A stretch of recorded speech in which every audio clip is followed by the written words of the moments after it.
Вітаю ўсіх на канале Свабода Прэміум. Тут Ганна Соус і моя суразмоўца, былая следчая Святлана Хілько, якая ў народным антыкрызісным кіраўніцтве адказвае за ўзаемадзеянне сістэмы МУС і за рэформу органаў унутраных справаў. Добры дзень, Святлана. Добрый день, Ганна. Дякую, что запытали мяне зноў.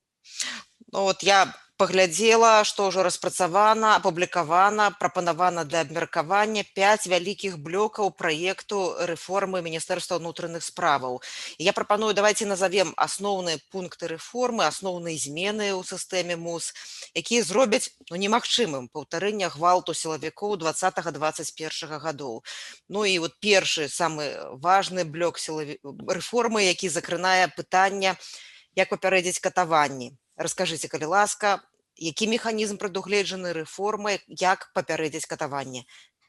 Для нас, в общем, очень важно общественное участие. И я думаю, что как раз-таки за счет внедрения механизмов общественного контроля, в том числе и в отношении пыток, пытки можно предотвратить. То есть, если у нас есть достаточное количество правозащитных организаций в стране, которые готовы периодически инспектировать места, где люди содержатся в неволе, здания РУВД, это могут быть места заключения, и мы предоставляем этим людям круглосуточный доступ туда, то в любой момент может прийти проверка, в любой момент вот такие общественные организации будут иметь доступ в места заключения и сами смогут, то есть сами люди смогут контролировать, какая там обстановка и что происходит. Кроме того, мы планируем обучать всех врачей по Стамбульскому протоколу. Там есть очень хорошие методики выявления пыток при осмотре людей. И в целом вот такая система, когда у нас в тюрьмах есть врачи, которые носят погоны, она сама по себе уже коррумпированная. То есть эту систему тоже нужно менять. Врач не должен носить погоны, врач должен быть тем, кто заботится о здоровье, в том числе и заключенных, находящихся в неволе. Он не должен подчиняться МВД, он не должен получать приказы сверху о том, что какую информацию он может выносить на публику, какую нет. Мы видим это даже наши гражданские врачи, дело 0 промилле, когда людей осуждают просто за то, что они сказали правду. Так вот это должно искореняться. То есть здесь, конечно же, и внутри системы проведения тренингов, конечно же, это внутренний контроль, недопущение пыток, но очень важна роль и гражданского общества, и врачей, и всех нас вместе. Святлана, давайте патлумачым, што ёсць катаванні, бо гэта вельмі шмат розных аспектаў. Гэта не проста, што там цябе прыкавалі так да чагосьці там і катуюць. Гэта вельмі шмат момантаў. Давайте патлумачым, якія гэта моманты.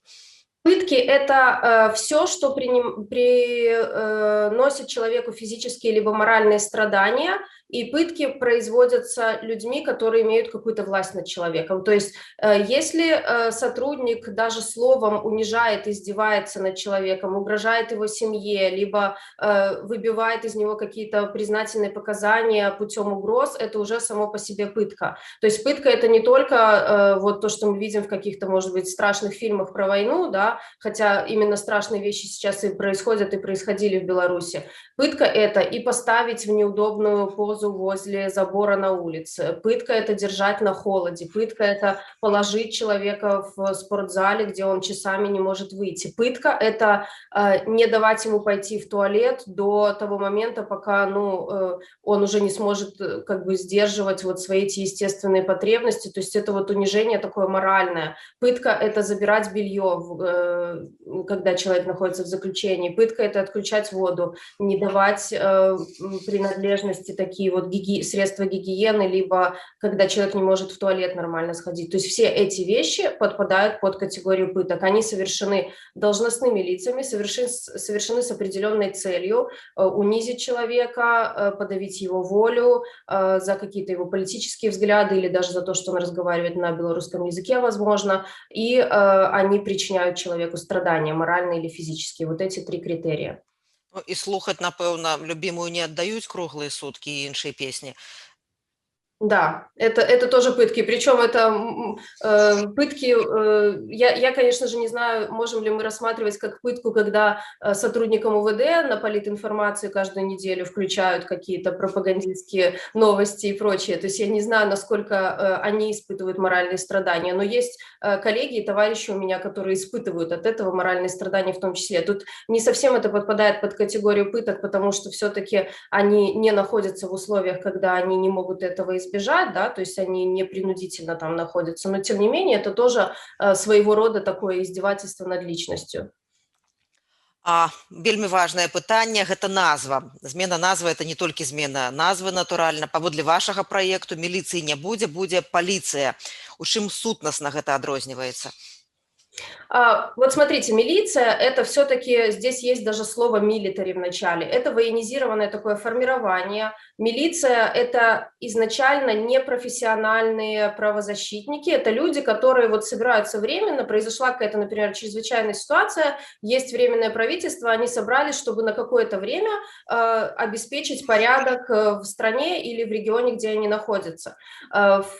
Полиция – это люди, которые призваны защищать город, это происходит от слова «полис». И как раз-таки, если мы говорим о том, что мы должны перейти к общественно ориентированной полиции, то здесь эта терминология очень важна. Само по себе переименование – это, конечно, не реформа, но как часть ребрендинга и перехода на такие новые рельсы – это очень важно. Также подумайте вот о том, когда к нам приезжают туристы в Беларусь. Я думаю, что в Новой Беларуси поток туристов будет увеличиваться, у нас очень большие перспективы. Если им нужно обратиться за помощью в органы правопорядка, они будут звонить в полицию, они будут искать полицию на улице. То есть для них это знакомое, привычное название, и так эти органы правопорядка называются во всем мире. То есть если мы стремимся к мировым демократическим стандартам, нам, конечно же, нужно уходить от этого прошлого и переходить вот на новую общественно ориентированную полицию, которая будет защищать город, и у которой не будет в законе об ОВД такой задачи, как защита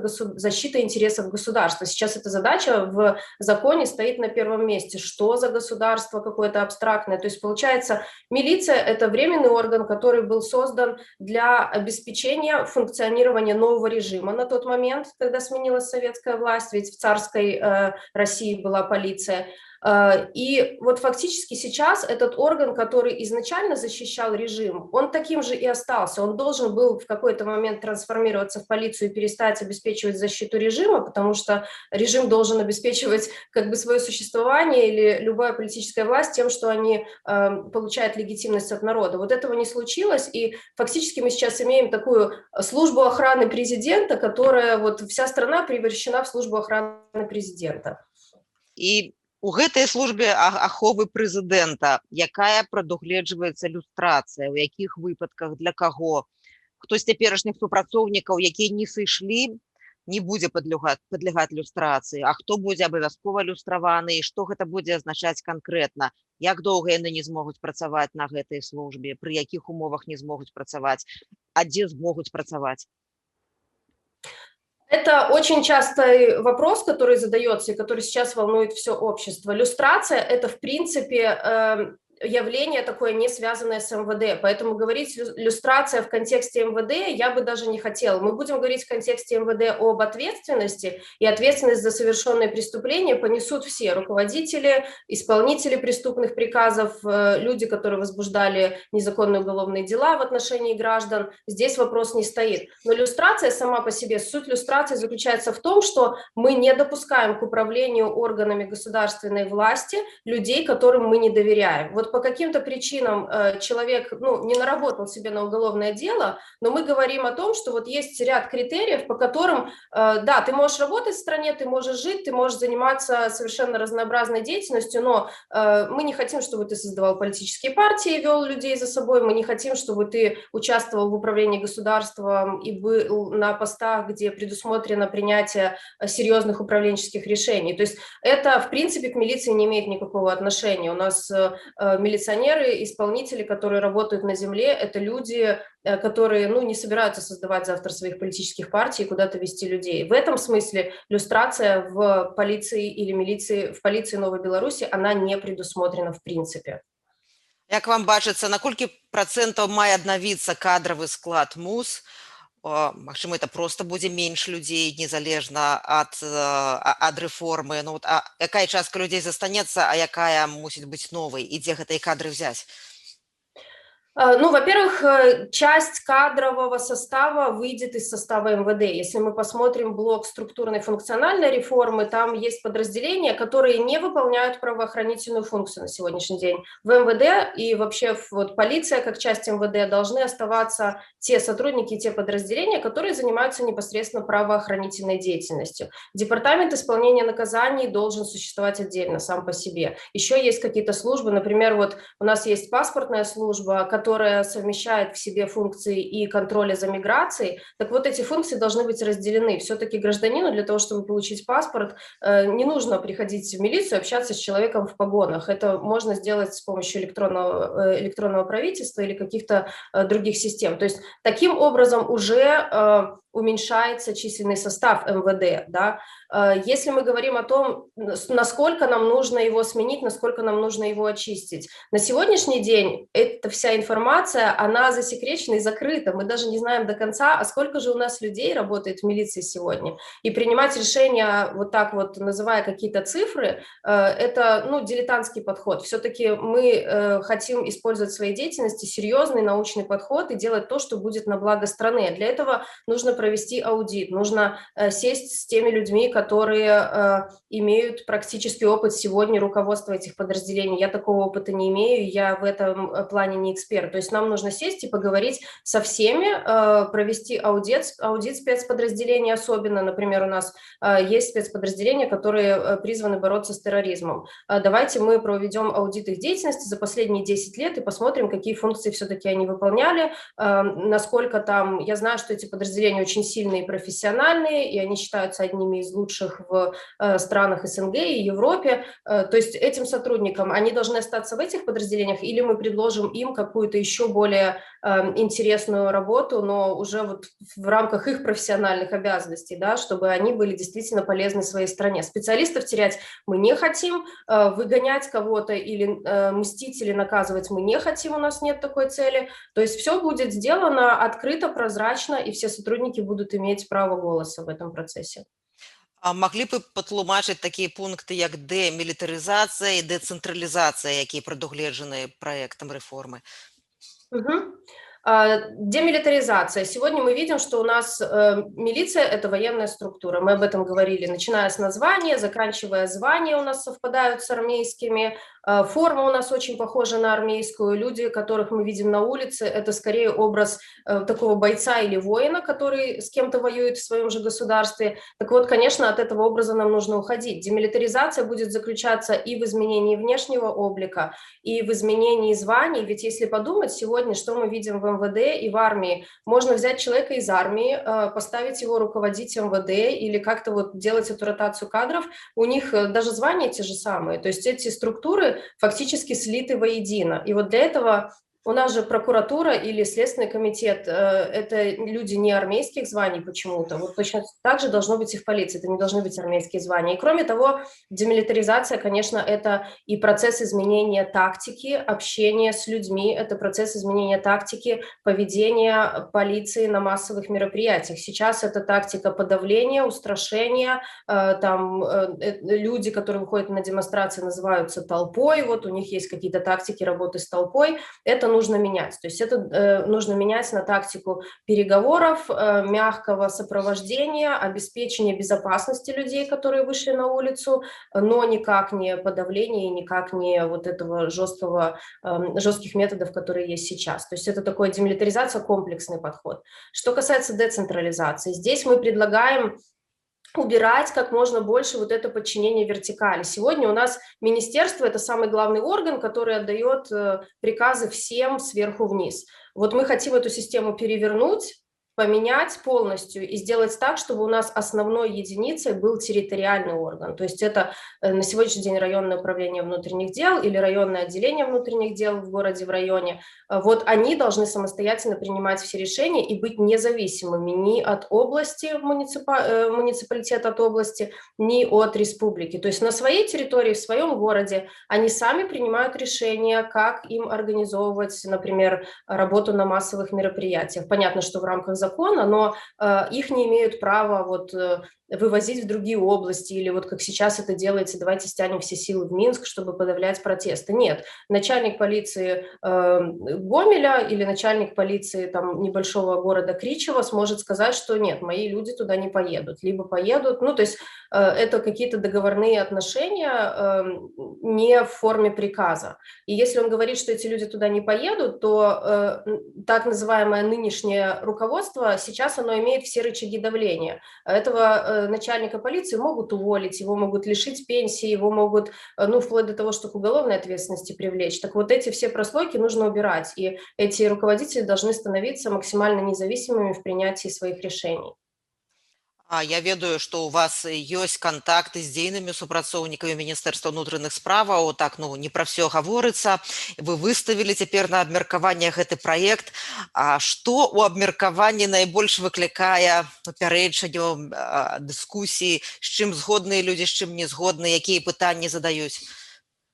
Да, вот фидбэк, который или обратную связь, которую мы получаем сейчас, во-первых, конечно, остро стоит вопрос люстрации, то есть люди спрашивают, увольнять всех, не увольнять всех, как мы будем с этим дальше жить, какие у нас будут механизмы примирения, а какие у нас основания доверять, что вот если вы не уволите всех и не замените на новых, что вот эта полиция в Новой Беларуси не будет делать того, что она делала, да, они же все такие, они вот все, ну, не способны, да. С другой стороны, есть очень много обратной связи, которая говорит, и это от граждан идет, не от сотрудников, что да, все правильно, не нужно, нужно сохранять специалистов, нужно действительно другими механизмами встраивать вот эти демократию, сдержки, противовесы, и независимо от того, какие люди у нас будут работать в системе, мы должны максимально эту систему сделать функционирующей на благо общества, на благо людей. И даже если произошла ошибка и к власти пришел не тот человек, или вот был назначен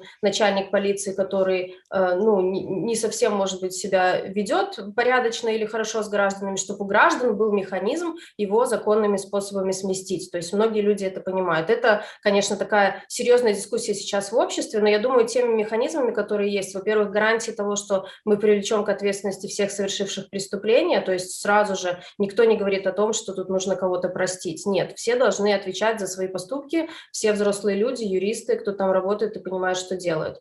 Второе, мы вводим механизмы, которые помогут предотвратить те события, которые произошли в 2020-2021 году, и неважно, кто будет работать в милиции. Третье, нужно понимать, что, опять же, уволив всех и заменив людей на новых, мы проблему не решим. Были целые подразделения, вот я общаюсь с украинскими коллегами, они рассказывали изнутри, когда создавалась патрульная полиция, и были с нуля набраны очень идейные люди, которые участвовали в Майдане, и они действительно хотели изменить что-то в своей стране. Вот с нуля набрали патрульную полицию, и очень быстро что-то сломалось. И что? Мы знаем, что сломалось. То есть не была изменена сама система, не были допущены правозащитники, не было допущено гражданское общество.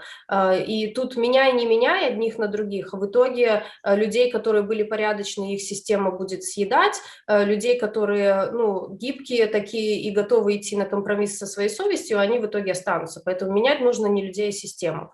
Вот. Еще очень есть интересные моменты, очень есть интересная обратная связь, которую мы получаем по выборности должностей. Мы в своем проекте предложили выборность должностей на сегодняшнем областном уровне. То есть Гомельская, Минская, Могилевская области выбирают своих, граждане выбирают руководителей областных подразделений. Так вот, очень много фидбэка мы получаем, что это такая схема немножечко потенциально коррупционная, потому что человек в области может просто, имея какие-то серьезные финансовые средства, сделать предвыборную кампанию хорошую и избраться на должность и быть не совсем честным. Тогда как на местности, то есть люди предлагают, давайте выбирать все-таки на районном уровне, не на областном, потому что на районном уровне, даже не имея каких-то материальных средств, человек, который живет, он все время на виду, он может встретиться со своим электоратом, там 200, 300, 500 человек, ему не нужны для этого какие-то серьезные экономические вложения, чтобы провести эти выборы и прийти на должность. Вот эта обратная связь нам очень нравится. Конечно, там есть вопросы, будет ли у нас хватать тех, кто захочет выдвигаться, будет ли у нас явка должная на выборах на таком районном уровне, но у нас есть такой проект в рамках реформы АБ-тестирования, мы его называем. То есть нам же не обязательно на всей республике все сразу менять. Мы можем пилотные проекты делать в одном районе, в другом. Если люди где-то готовы выбирать, мы им предоставим такую возможность. Если не готовы, будем назначать. Скажите, якая роля ініцыятывы байполу падрыхтоўцы рэформаў, ці бралі яны ўдзел у гэтым? Нет, Байпол работает, у них своя зона ответственности. Я знаю ребят из Байпол, то есть я могу, например, с ними связаться и показать им какие-то главы реформы, которые написала моя команда. Они нам дают обратную связь, они могут что-то почитать и высказать свое экспертное мнение. Но мы точно так же рассылаем главы и отдельные части реформы и другим сотрудникам, в том числе, кто находится на территории Беларуси, но не участвует активно. То есть они скорее выступают как экспертное сообщество, которое может давать нам обратную связь. Но в самой разработке проекта реформы Байпол не принимал участие, ни один из их участников. А ці ёсць у праекце пункты пра гендерную роўнасць? Наколькі вы лічыце важным, каб болей жанчын і на вядучых пасадах, а не на ніжэйшых, працавалі і служылі ў паліцыі? Вот я бы тут хотела, чтобы мы не ставили ни планку, что нам нужно добрать женщин, и вот сделать какое-то количество, чтобы у нас было 50 на 50. И я бы не ставила планку, которая сейчас есть ограничительную. То есть сейчас есть во многих подразделениях лимит на женщин, да, причем даже он есть, я не знаю, может быть, сейчас уже убрали, но когда який лимит, расскажите? Ну вот, например, я когда закончила магистратуру и собиралась поступать в адъюнктуру в академии, мне конкретно было сказано, что у нас уже как бы лимит на женщин исчерпан. Да, ты можешь быть более там потенциально заниматься научной деятельностью, вот с тобой интереснее, да, или у тебя есть больше в этой области потенциал, но мы вынуждены взять вот парня, который может быть и с меньшим потенциалом, потому что у нас есть лимит. А с чем связан этот лимит? Опять же, это вот милитаризованная структура, когда почему-то нужны там бойцы и требуются какие-то военные действия. Хотя на самом деле, вот если взять другие страны, и армия США та же самая, у них гендерный баланс соблюдается. То есть женщины наравне с мужчинами служат в армии, и здесь люди в горячие точки ездят. То есть это не просто служба где-то в штабе. На самом деле нужно убирать эти препятствия и говорить о том, что если ты способен по своим профессиональным качествам, если ты готов выдержать вот такую достаточно непростую службу, пожалуйста, перед тобой открыты все двери. То есть мы тебе не делаем поблажек, мы тебе не строим препятствий, но и мы от тебя требуем, как и от обычного сотрудника. Я бы очень также хотела, чтобы убирались гендерные моменты при продвижении по службе и назначении на должности. Я знаю очень много талантливых женщин в милиции, в Следственном комитете, которые просто из-за того, что вот они женщины, не становятся руководителями и начальниками. И вот когда сидит мужской клуб такой, да, и все принимающие решения люди – это мужчины, да, которые решают, кто же будет руководителем и с кем они будут вести диалог в кабинете. Им иногда бывает сложно, конечно, рассмотреть женскую кандидатуру на эту должность. Но я уверена, что это можно поменять, и я уверена, что с этим можно работать. Не искусственными методами, там, ставив какие-то планки, но естественным путем. Ну, і мне падаецца, што тое, што ў народным антыкрызісным кіраўніцтве менавіта жанчына адказвае за рэформу МУЗ, гэта знак, гэта сімвол такі, так? Я думаю, что это получилось. Вот я готова, опять же, я понимаю свои сильные стороны и свои слабые стороны. У меня есть способность вот слышать разных людей, находить консенсус, собирать команду экспертную, в том числе по всему миру, которую нам удалось собрать. Но у меня есть и слабые стороны. То есть я понимаю, что одна я с этой реформой не справлюсь. И я понимаю, что, конечно же, нам нужны очень разные люди, кто будет заниматься реформой. Нам нужны сильные мужчины, сильные женщины, слабые ну, то есть разные совершенно люди, которые будут продвигать эту реформу. Кстати, интересный такой момент, даже один из участников нашей группы по поводу гендерного равенства высказывался. Ну вот хорошо, и что, и все уйдут в декретный отпуск сразу, вот как же это мы будем работать? Это такая тоже оскомину набила многим сотрудникам милиции в Беларуси вот это выражение. На самом-то деле, вот посмотрите, у нас есть врачи, у нас есть учителя, там работают преимущественно женщины. И что, у нас там прям такая трагедия, что все ушли в декретный отпуск и не вернулись? Ну и в принципе, конечно, вот если лично вы мое мнение спросите, пожив за рубежом, я понимаю, что декретный отпуск такой длительный, который он есть в Беларуси, он выгоден государству прежде всего, не самой женщине. То есть это говорит о том, что государство не может создать достойные рабочие места, которые будут достойно оплачиваться, и женщина сможет выйти на работу, при этом обеспечив хорошую няню, хороший уход своему ребенку, либо еще вот, ну, какие-то способы решения этого вопроса. Государство сегодня фактически платит гражданам Беларуси пособие, надо это признать. Это пособие по безработице с видимостью занятости. То есть ты ходишь куда-то, делаешь какую-то работу, которая на самом деле в большинстве своем бессмысленная, но чтобы ты не чувствовал себя, ну вот, неприкаянным человеком, да, тебе вот какую-то работу обеспечили, платят зарплату. Но в принципе, если ты не будешь ходить на эту работу, сильно государство не расстроится. Оно тебе будет платить там пособие небольшое по уходу за ребенком, по безработице. То есть с развитием экономики я предполагаю, что все-таки декретный отпуск в Беларуси в том числе будет сокращаться, не в качестве там наказания или ничего у людей забирать никто не будет. Люди сами захотят, женщины сами захотят выходить на работу раньше. И также никто не мешает мужчине уходить в декретный отпуск. У нас сегодня это как-то не очень практикуется, но опять же, вот я вижу, живя в США, что у нас мужчины и женщины вообще на равных уходят. То есть половина декретного берет жена, половина декретного муж, и каждый выходит на работу и продолжает свою карьеру. А ці разглядаецца таксама тое, што на чале МУС будзе цывільная асоба, што это будзе палітычнае прызначэнне, а не чалавек, які, ну, такая практыка НАТО. Ці вы разглядаеце гэта магчымым для новай Беларусі?